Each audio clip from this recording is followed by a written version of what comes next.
हाल अरुण, मैं कौशल Dwivedi future educational की तरफ से पुनः आप लोगों के बीच में एक बार। और जैसा कि मैंने पिछली क्लास में अपने बताया हुआ था कि बैक ईयर में जो पेपर आया हुआ था म्यूज़िक का, उसको सॉल्व किया जाएगा और देखा जाएगा कि जब बोर्ड का पेपर हमारे सामने आता है तो उसको हम कैसे सॉल्व आउट करेंगे, क्योंकि हमारे पास बड़ा लिमिटेड टाइम होता है और टाइम मैनेजमेंट को बहुत विशेष तौर पे हमको ध्यान देना होता है। किन किन छोटी चीज़ों को हम केयर करेंगे, ध्यान देंगे, ताकि सही समय पे और एक सही उत्तर के लिए सही एफर्ट के साथ उसको हम करें, ताकि हमारा जो मैक्सिमम मार्क है वो हम पा सके, ले सके।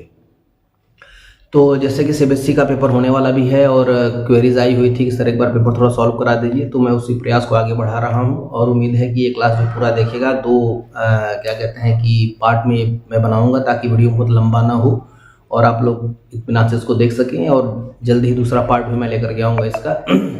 आप लोग पेपर को चलिए सॉल्व करते हैं, देखते हैं। सबसे पहले 8 MCQ आएंगे आपके पास, ठीक है। तो जस्ट ए मिनट। खंड अ व स करके ऐसे देगा। तो खंड अ का जो पहला क्वेश्चन था पिछली साल का, वो क्वेश्चन पहला ये था कि राग माल कौंस में कौन से स्वर वर्जित है। पहला MCQ था राग माल कौंस में कौन से स्वर वर्जित हैं। ऑप्शन इसमें दिया हुआ है, ऑप्शन ए दिया हुआ है म और प, ऑप्शन बी दिया हुआ है रे और कोमल धर, ऑप्शन सी दिया हुआ है रे और प, ऑप्शन डी दिया हुआ है कोमल ग और कोमल धर। तो आप में से जो राग मालकोस को पढ़ा होगा अच्छी तरह जानता होगा कि राग मालकोस जो है वह औड़व औड़व जाति का राग है और राग मालकोस में रे और प स्वर जो है वो नहीं लगते हैं और रे प न लगने के कारण ही वह उसकी जाति क्या है, औड़व औड़व है। तो इसका ऑप्शन नंबर सी सही है। अब आप सिर्फ इस चीज़ को तैयार ना करके जो भी राग आपके सिलेबस में है, चाहे वह आपका राग मालकोस हो, चाहे राग भैरव हो, चाहे आपका राग बागेश्वरी हो, 3 इस बार आपके सिलेबस में है, तीनों रागों का पूरा परिचय पढ़ लीजिए और पूरी विशेषता पढ़ लीजिए। 2 चीज़ तो बिल्कुल पढ़ लीजिए, क्योंकि MCQ जब भी बनेंगे उससे बनेंगे। उसमें पढ़ना क्या क्या चीज़ है। परिचय में सबसे पहले थाट पढ़ लीजिएगा कि राग का थाट क्या है, ठीक है। वादी संवादी पढ़ लीजिएगा, ठीक है। जाति पढ़ लीजिएगा, उसके बाद वर्जित स्वर पढ़ लीजिएगा, ठीक है। गायन समय पढ़ लीजिएगा, ठीक है। स्वर समूह पूछ देता है, ठीक है। स्वर समूह पकड़ के लिए कि आप राग को पकड़ पा रहे हैं नहीं पकड़ पा रहे हैं, यह चीज पूछ लेता है। सम प्रकृति राग पूछ सकता है, ठीक है।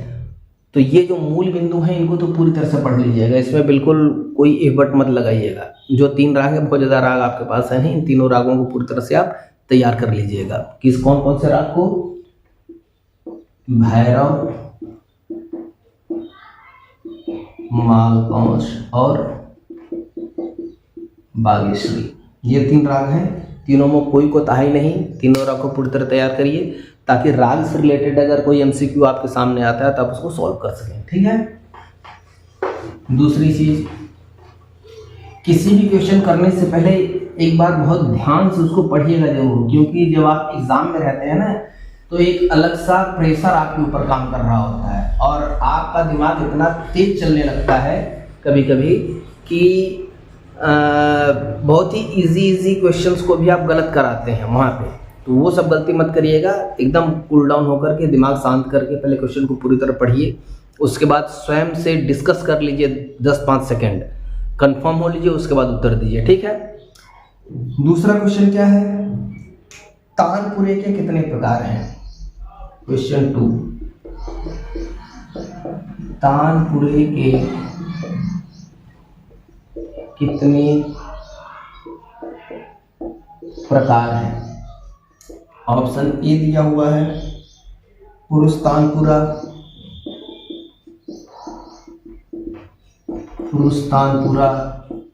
ऑप्शन बी दिया हुआ है स्त्री तानपुरा, ऑप्शन सी दिया है स्त्री और पुरुष तानपुरा, ऑप्शन डी दिया हुआ है, केवल तार सप्तक के स्वरों का तानपुरा। ठीक है, तो आप में से जो लोग भी तानपुरा को डिटेलिंग साथ पढ़े होंगे या फिर आपके विद्यालय में पढ़ाया गया होगा, तो आप लोगों को पूरी तरह से पता होगा कि तानपुरा के दो स्वरूप होते हैं, एक स्त्री वर्ग तानपुरा होता है और एक क्या होता है, पुरुष वर्ग तानपुरा होता है। इसमें बहुत ही माइन्यूट से अंतर होते हैं। एक तो साइज का अंतर हो जाता है, स्त्री वर्ग तानपुरा जो होता है वो छोटा होता है पुरुष वर्ग तानपुरे की अपेक्षाकृत। दूसरी चीज, जो इसके पहले और चौथे तार की जो धातुएं होती हैं उनमें अंतर होता है। पुरुष वर्ग में जहाँ पहला और चौथा दोनों पीतल का होता है, वहाँ स्त्री वर्ग में सिर्फ एक पीतल का होता है। ठीक है, तो ये जो बारीक चीजें हैं इनको पढ़ लीजिएगा। तानपुरा एक बहुत ही इम्पोर्टेंट आप समझ लीजिए कि बिंदु है जिससे रिलेटेड कोई ना कोई क्वेश्चन आपसे जरूर पूछेगा, तो तानपुरे को पूरी तरह से आप पढ़ जाइएगा। ठीक है, तानपुरे की संरचना पूरी देख लीजिएगा। तानपुरा में पढ़ना क्या क्या आपको है, तानपुरे की संरचना, मिलान विधि, ये बिल्कुल एकदम इसको वेरी इंपॉर्टेंट समझिएगा। ठीक है ना, मिलान विधि तो जरूर देख लेना, उसमें एकदम बिल्कुल ही बट मत लगाना। जितने भी इनके पार्ट हैं, ठीक है, पार्ट्स ऑफ तानपुरा, इसको पूरी तरह से देख लेना, इसमें किसी तरह का कोई डाउट मत करना, कंफर्म कर लेना। ठीक है, ये जो मुख्य बिंदु है इनको आप अच्छी तरह देख लीजिएगा। ठीक है, बनाने की विधि वगैरह भी इसकी देख लीजिएगा, क्योंकि ये बहुत ही इम्पोर्टेंट पॉइंट है और इससे कोई ना कोई क्वेश्चन आना ही आना है। ठीक है, इसको देख लीजिए। आफ्टर दैट अगला हमारा क्वेश्चन जो है, राग भैरव में कौन सा स्वर कोमल है? राग भैरव में कौन सा स्वर कोमल है? ऑप्शन ए है रे और ग, ऑप्शन बी है ग और ध, ऑप्शन सी है रे और ध, ऑप्शन डी है ग और नी। ठीक है, तो जो लोग भैरव को पढ़े होंगे अच्छी तरह जानते होंगे कि राग भैरव में रे और ध जो होता है वह कोमल लगता है, तो रे और ध स्वर क्या है, कोमल, इसका सही जवाब है। जैसा कि मैं बताया, भैरव का डिटेलिंग पूरी तरह से परिचय वगैरह आपको तैयार करना है तो वो सब पूरी तरह से तैयार कर लीजिएगा। ठीक है, अगला चीज क्वेश्चन 4 है, सही कथन चुने। सही कथन चुने। आपके पास 4 कथन दिए हुए हैं। ठीक है, पहला कथन क्या है,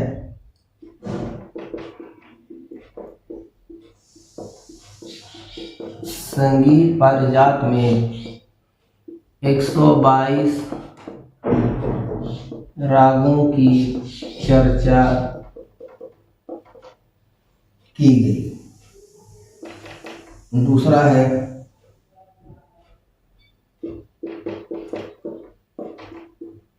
राग भैरव में रे पर स्वर वर्जित है। तीसरा कथन है रूपक ताल में 7 मात्राएं होती हैं। अगला है कथन षड्ज ग्राम की 6 मूर्छनाएं होती हैं। तो चलिए ये पढ़ लेते हैं हम। पहला कथन ये दिया, आपके पास ऑप्शन क्या दिया हुआ उत्तर का, आंसर ऑप्शन क्या दिया हुआ है, ए ऑप्शन दिया हुआ है कि सेकेंड एंड थर्ड सही है, बी ऑप्शन दिया हुआ है फर्स्ट और थर्ड सही है, सी ऑप्शन दिया हुआ है कि सेकंड और फोर्थ सही है, डी ऑप्शन दिया हुआ है कि थर्ड और फोर्थ सही है। ठीक है, ये 4 ऑप्शन आपके पास है। संगीत पारिजात ग्रंथ में 122 रागों की चर्चा की गई है। देखिए, कुछ ग्रंथों में 122 राग मिलते हैं और कुछ जगहों पे 125 राग मिलते हैं। तो चूंकि यहाँ पे 125 की चर्चा कहीं नहीं पाई गई है, तो पहले बाकी कथनों को एक बार हम मिला लेते हैं, इसको थोड़ा सा कुछ देर के लिए रोकते हैं। ठीक है, राग भैरव में रेपा स्वर वर्जित है, ये बात बिल्कुल गलत है, क्योंकि राग भैरव में अगर रेपा वर्जित होते तो संपूर्ण जाति का राग ही नहीं होता। ठीक है, अगर वर्जित हो जाएंगे तो औड़ो हो जाएगा वो, तो इसका मतलब ये कथन गलत है। रूपक ताल में 7 मात्राएं होती हैं, बिल्कुल सही बात है।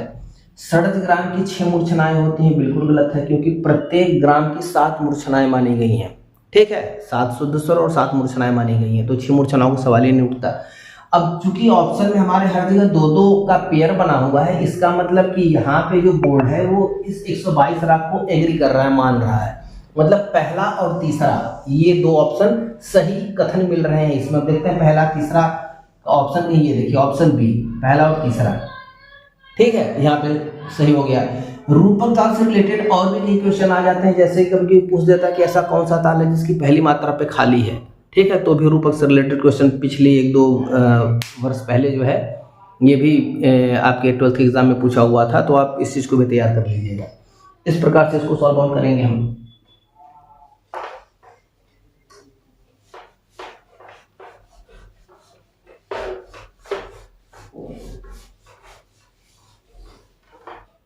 चलिए अगला क्वेश्चन देखते हैं।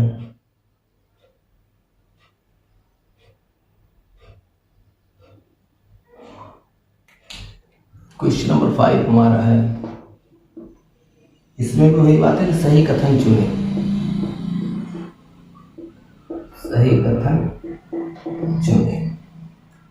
पहला कथन क्या है भैया? पहला कथन है कि राग मालकौंस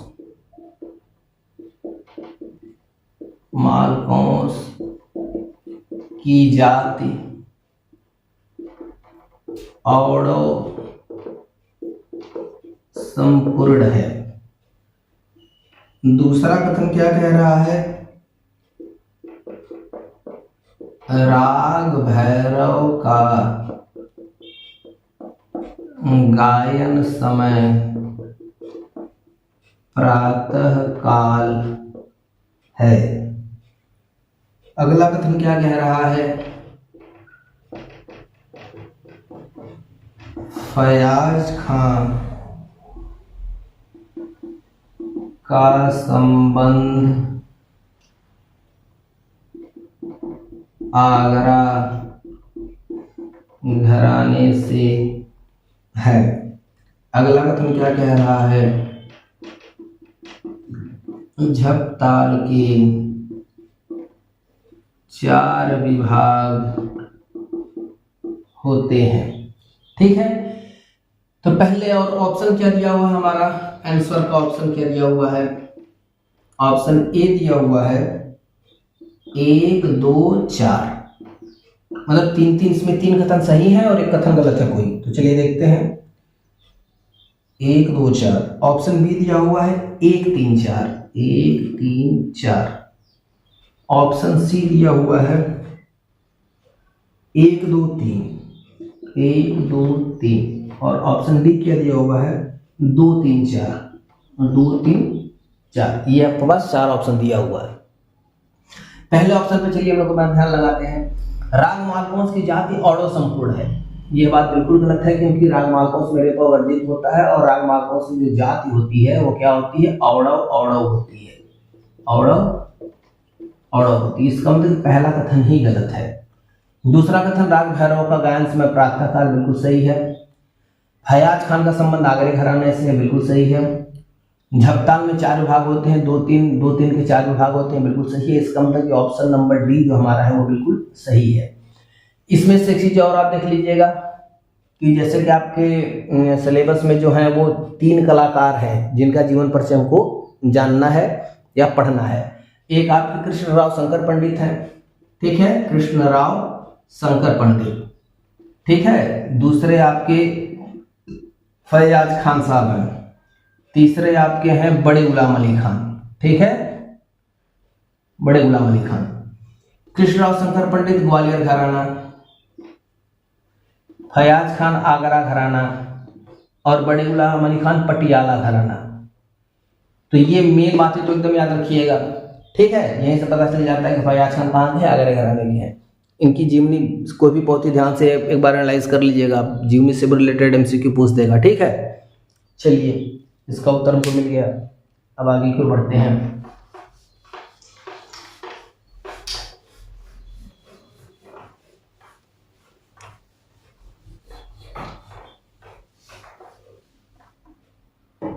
अगला क्वेश्चन हमारा है, सूची 1 को सूची 2 से मिलाएं। सूची 1 को सूची 2 से मिलाएं, ठीक है। इस प्रकार क्वेश्चन आएगा। पहला आएगा सूची 1 ये है, सूची 2 यहां पे लिख दिया तानपुरा, उसके बाद लिख दिया धप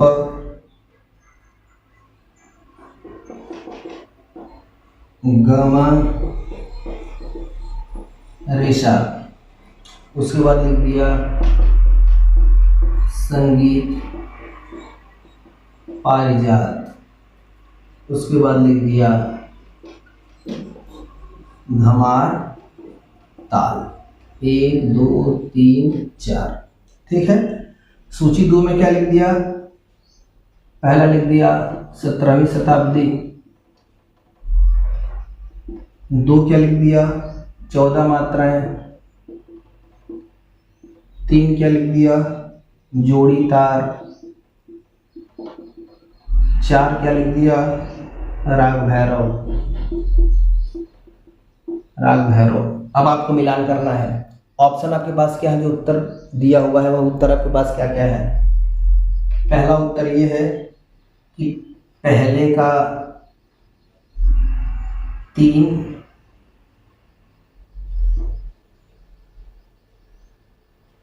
दूसरे का 4, तीसरे का 1 और चौथे का 2। ऑप्शन बी क्या दिया है, पहले का 4, दूसरे का 2, तीसरे का 3, चौथे का 1। ऑप्शन सी क्या दिया है, पहले का 1। इस प्रकार सूची आपको मिलेगी। सूची थोड़ी सी कठिन लगती है आपको देखने में, लेकिन उसकी कोई समस्या नहीं है। आप ले चलिए मिला लेते हैं उसको हम, ठीक है। तो पहला तानपुरा, आप सिंपल से बात जानते हैं, तानपुरा का संबंध जोड़ी के तार से है, क्योंकि तानपुरे का जो दूसरे तीसरे नंबर का तार होता है उसको जोड़ी का तार बोला जाता है। मिला लिए, इसका मतलब हमारा पहले का 3 हो गया। चलिए ठीक है, हम यहाँ पे मिला लिए, पहले का 3 हो गया। दूसरा धप गामा रेसा, अगर इसमें आप कंफ्यूजन है तो थोड़ा सा रुक जाइए। संगीत पारिजात पे आइए, 17वीं शताब्दी 1650 में लिखा गया, 1650 में, मतलब 17वीं शताब्दी में लिखा गया। तो हमारा किसका आ गया, तीसरे का 1 आ गया, ये तीसरे का 1 आ गया, ये दूसरा वाला भी छोड़े रहिए। चौथा मिलाते हैं धमार ताल। धमार ताल आप जानते हैं 14 मात्रा का होता है, तो चौथे का 2 हो गया, चौथे का 2 हो गया। अब सिंपल सी बात बची, ये जो बचा है वो दूसरे का 4 हो जाएगा, ठीक है। मतलब कि पहले का 3, दूसरे का 4, तीसरे का 1 और चौथे का 2। तो पहले मिलाते हैं कौन सा है, पहले का 3, दूसरे का 4, तीसरे का 1 और चौथे का 2। पहला ऑप्शन ही हमको सही मिल गया, ठीक है। ऑप्शन ए इसका सही है। इस प्रकार से बड़े ही इत्मीनान से, बड़े इजी वे में आप इसको मिलाइए और इसको सॉल्व आउट करिए। चलिए, ये हो गया। अब अगले क्वेश्चन की तरफ चलते हैं।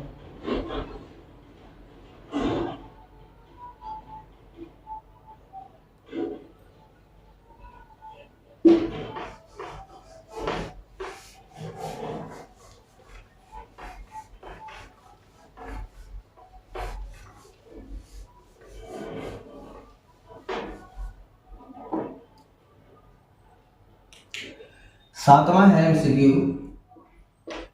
7वां क्वेश्चन। कथन 1 और कथन 2, इन दोनों कथनों को पूरी तरह से पढ़ने के बाद, समझने के बाद हमको ये बताना है कि हमको जो ऑप्शन दिए गए हैं उन ऑप्शन में से कौन से ऑप्शन सही है। तो कथन 1 क्या है? कथन 1 यह कि कोमल धैवत का प्रयोग राग मालकौंस तथा राग भैरव में होता है। कोमल धैवत मतलब ध का प्रयोग मालकौंस तथा भैरव में होता है। कथन 2 क्या है? कथन 2, राग बागेश्वरी के आरोह में रे और ध स्वर वर्जित हैं। राग बागेश्वरी के आरोह में रे और ध वर्जित है। अब हमारे पास चुनने के लिए जो सही विकल्प है वह क्या है? विकल्प हमारे पास क्या है?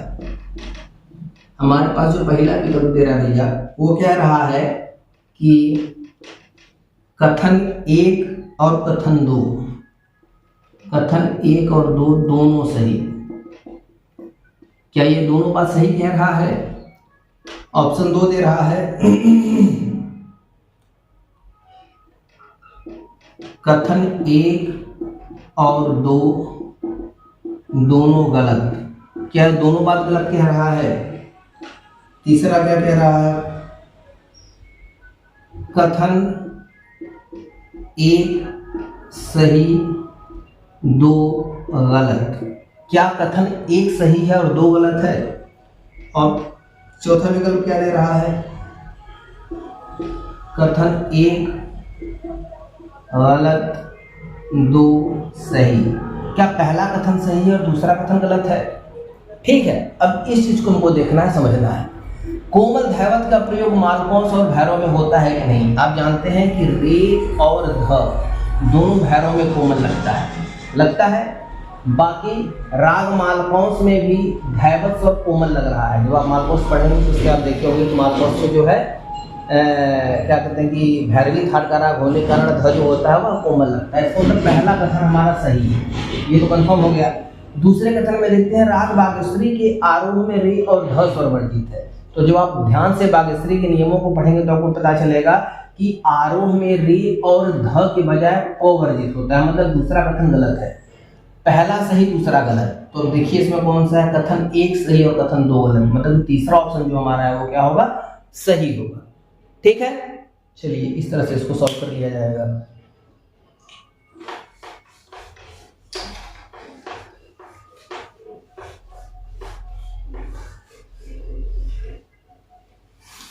अगर रागों का परिचय, उसकी विशेषता, ये सारी चीजें, बेसिक चीजें अगर तैयार रहेंगी तो आप बिल्कुल इजी वे में काम कर लेंगे और आपके बड़े अच्छे मार्क्स उठ जाएंगे। ठीक है, 8वां जो क्वेश्चन है वो क्या है? उसी प्रकार से ऐसे गलत चुनना है। ठीक है ना? पहला कथन है कि राग भैरव की जाति संपूर्ण होती है। दूसरा कथन क्या है? तानपुरे के निचले भाग को ब्रिज कहते हैं। अभी मैं कुछ देर पहले कह रहा था कि संरचना पढ़ लीजिएगा। अब जो बच्चा संरचना पढ़ा होगा उसको पूरी तरह पता होगा कि ब्रिज कहाँ पे स्थित होता है, तानपुरे में। ठीक है, तो अगर आपने तानपुरा की संरचना को पढ़ा हुआ है तो आपको बिल्कुल दिक्कत नहीं होगी, आप उसका बिल्कुल एग्जैक्ट उत्तर दे लेंगे कि नहीं भैया ब्रिज कहाँ होता है। ठीक है, चलिए आंसर क्या दिया हुआ है? जो पहला है वो गलत है, दूसरा सही है। दूसरा सही, वो कह रहा है कथन 1 गलत 2 सही, ये ऑप्शन ए है। ऑप्शन बी क्या कह रहा है? पहला और दूसरा दोनों सही। ठीक है, ऑप्शन सी क्या कह रहा है, एक सही दो गलत। ठीक है, ऑप्शन डी क्या कह रहा है, एक और दो दोनों गलत। अब आइए एनालाइज करते हैं। राग भैरव की याद संपूर्ण होती है, हर कोई जानता है, सातों स्वर उसमें लगते हैं। ठीक है, और जो तानपुरे का जो ब्रिज होता है, ये ब्रिज कहाँ होता है, ये जिसको होता है ना घुड़च यहाँ पे, ठीक है, इसको ब्रिज भी बोलते हैं। तो जो ये भाग है, निचला भाग तो नहीं, निचला भाग इसका क्या आ गया, लंगोट आ गया ना, इसका मतलब ये कथन गलत है। यहाँ पे आप क्या करेंगे, इसके लिए एक सही दो गलत, कहीं लिखा है एक सही दो गलत, मतलब ऑप्शन सी यहाँ पे सही है। ठीक है भैया, इस प्रकार से आप अपने एमसीक्यूज को सॉल्व कर सकते हैं और आपके 8 नंबर बिल्कुल बिना किसी डाउट के बहुत ही कम समय में क्लियर हो जाएंगे। क्योंकि आपको मुझे बताना था इसलिए इतना समय लगा।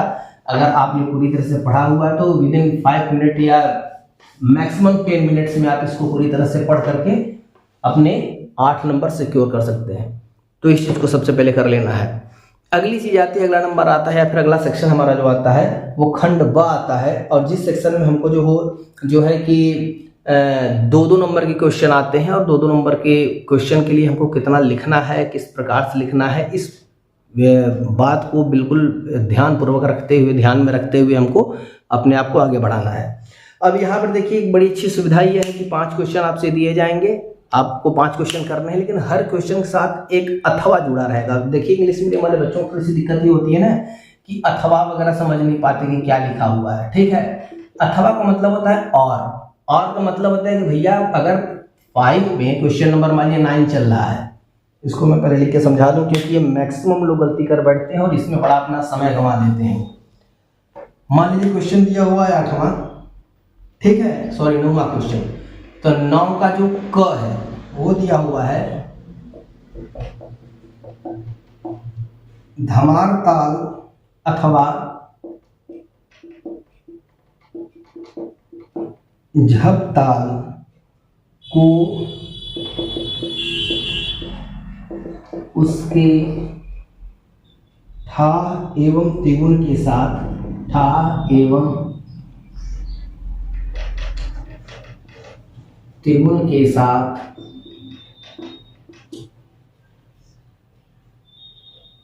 ताल लिपिबद्ध कीजिए, ताल लिपिबद्ध करें। ठीक है, उसके बाद जस्ट लिखा है यहाँ पे अथवा, उसके बाद नीचे लिख दिया है राग बागेश्वरी की विशेषताओं को बताएं। ठीक है, ये ख राग बागेश्वरी की विशेषताएं बताएं।